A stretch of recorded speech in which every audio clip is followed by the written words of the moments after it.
Ngiyabingelela ngane zawethu. Ngitake ngikhulume ngegwababa. Igwababa linawo amahloni. Igwababa liyahlupha. Yazi igwababa livele lisuke ligibele phezu kokhozi, lilichofa entanyeni. Konke ngayibuka, ngayifunda, ngisalusa. Koza luyihluphi ngegwababa lithi liyayisusa, liyabhakuza, liyisusa entanyeni, cha. Livele livula impiko lithi. Lindize liyaphezulu, liqhubeke licofa igwababa. Ngicela uphile impilo yokhozi mfethu. Baningi abantu empilweni abazokuphazamisa umoya wakho, ngesilungu abazokudistract, beqeda inhliziyo mfethu, beqeda uthando, beyigxeke into oyenzayo, bekubuka ungafanele ukwenza into oyenzayo. Amagwababa mfethu baningi nala kwezokuxhumana. Amvama yabo wothi moyo obheka ngalo uyothola ukuthi ngisho ama-likes unawo 10 noma abawu-5 noma i-like walo. Thothi following or follow thothi abekho nje naye akalandeli umuntu, uthola ukuthi nabantu abamlandelayo mhlawumbe bawu-10 kuphela. Uthothi laba mfethu abano-1 million likes, laba mfethu abalandela ngo-10,000, abalandelwa mfethu o-300,000, bayibona inhle into yenzayo.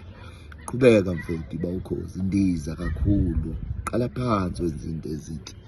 Ungalinaki igwababa. Igwababa mfethu lizoqhubeka lichofe. Wena ofanele ukwenze, ungayamoshi amandla akho, amagama akho aphusile, ungamoshi inhliziyo yakho, ungadukutheli, ungacanuki. Ndiza kakhulu kunasekuqaleni, okuchaza ukuthi okwenzayo kwenze kakhulu. Don't get distracted abantu aba-negative, abantu abangayazi into enhle. Maningi amagwababa empilweni zabantu. Ndiza kakhulu, vula impiko, lichofachofe. Alazi molokundiza wena, uyazazi ukuthi udalela ukundiza ufike kuphi. Ukhozi lidalela ukundiza lifike phezulu lapho kungasenakho oxygen khona, lapho umoya wokuphefumula ungasekho khona. Wokwazi-ke ukuthi mosufike lapha phezulu umoya uyacima. Igwababa liphelelwa umoya, liziqathakela lona.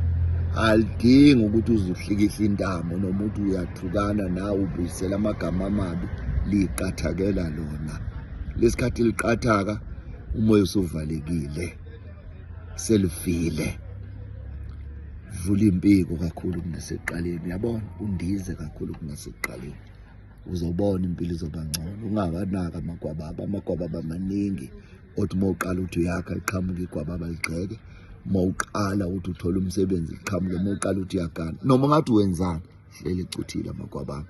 Okufanele ukwenze okwenzayo kwenzisise kakhulu mfethu. Noma bekuthiwa awunalutho, yenza ngalokho okuncane onakho, uyenzisisa kakhulu. Yiba yini?